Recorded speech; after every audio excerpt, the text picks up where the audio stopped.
Hey, what's going on, everybody? Welcome back. In this video, we are looking at the NFL Conference Championship Day picks for Draftkings and Fanduel. Fun little two-gamer today. This is the last two-game slate of the NFL season, so let's try to make it a good one. As always, if you enjoy the videos, I appreciate it. Hit the like button, subscribe if you haven't already. The game starts in under 3 hours, so I'm going to be looking to go pretty quickly through the video. Just wanted to give you guys kind of core plays that I have penciled in. So let's get started. Looking at the quarterback position, you have Patrick Mahomes is 74, Burrow is 66. That first game has a much higher total than the second game, so I'm going to be looking to get my quarterback and a lot of my offensive players from the first game. Definitely still think you can look to the second game, but if you wanted to stack one game out of these two, it would be the first game. So at quarterback, you have Mahomes and Burrow. They're the top two guys. Garoppolo is the last guy to look at. Stafford would be the third guy that I'm looking at. But I have the salary cap, so I'm going to be looking to get to Patrick Mahomes, who's just been unbelievable the entire postseason. He's thrown for almost 800 yards, 48, like a total of 84 DraftKings points in the two games. Just been doing everything.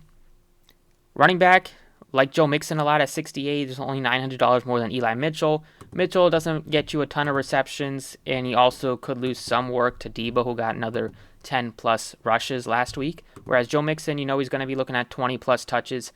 For the most part this week, gets you a good amount of targets, is a force in the red zone.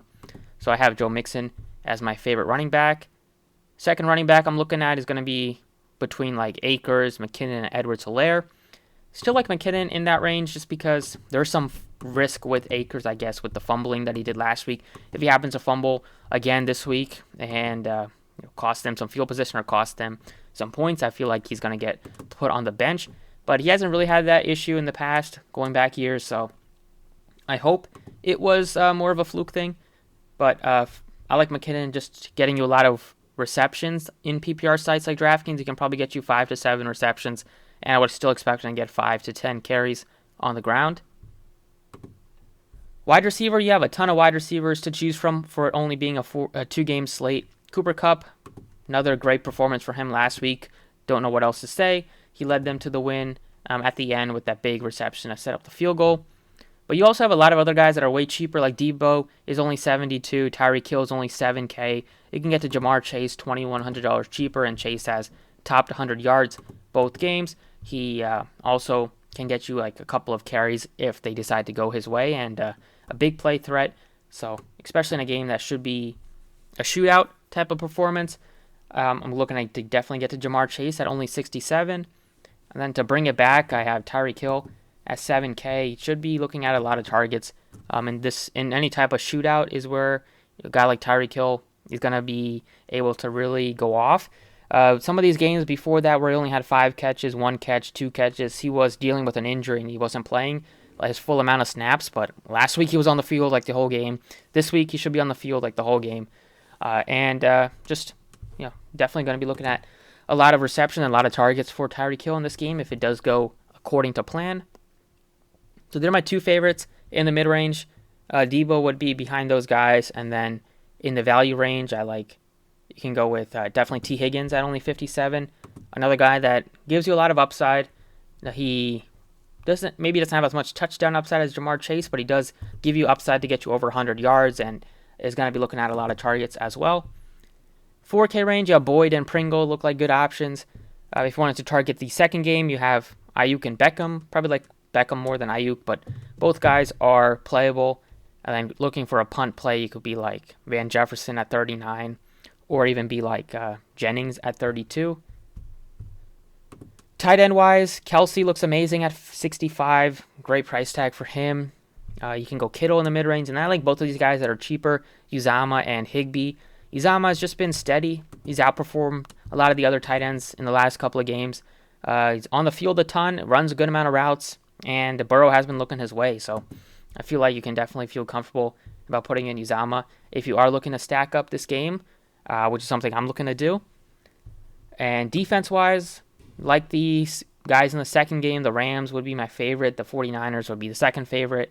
And then I look to the Chiefs as the third favorite just because they can get pressure on Joe Burrow. We saw Burrow get sacked 9 times last game. And they do have guys like Frank Clark that can make life difficult for the Bengals offensive line. So that's it for this two-gamer for DraftKings, just looking to get as much options from the first game as I can. And with that said, let's go over to FanDuel. So FanDuel is very similar type of core that I built at quarterback. There's a much more of a gap between Mahomes and Burrow, so I'm looking to get to Burrow to save some money. Running back, definitely still like Joe Mixon at 82. I like him a lot more than Eli Mitchell. And then the mid-range, McKinnon, Akers, Edwards-Helaire. I'm still looking to get to McKinnon, I guess, just because you can definitely have advantage and success against this Bengals defense, and McKinnon has really forced his way to get a lot of playing time the last couple of weeks. Even though he wasn't great on a yards per carry basis, last week he still was electric when he caught some passes. Wide receivers, Cooper Kupp is almost 10K. It might be a little bit tougher to get to him unless you're looking to fade some of these other receivers like Tyreek Hill or Jamar Chase or Deebo Samuel.